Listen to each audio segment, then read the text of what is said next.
সুপ্রভাত বন্ধুরা, আজ আমরা দেখব কেন ইরান এখন পুরো বিশ্বে খবরের শিরোনামে।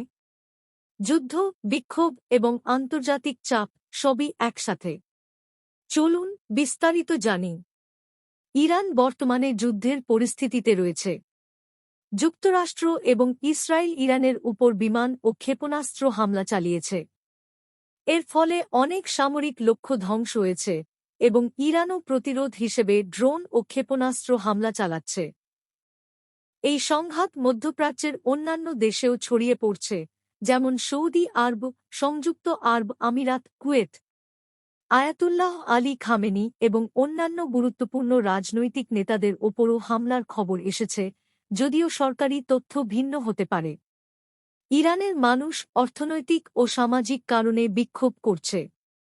মূল্যস্ফীতি, বেকারত্ব এবং জীবনযাত্রার খরচ বেড়ে যাওয়ায় সাধারণ মানুষ ক্ষিপ্ত।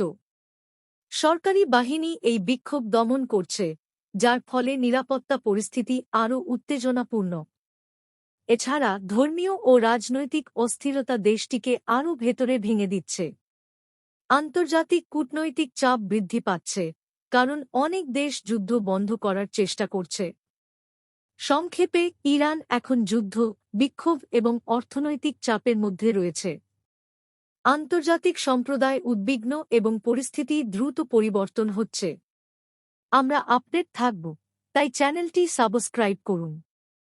মন্তব্যে জানান, আপনি কি মনে করেন এই সংঘাত কবে সমাধান হবে?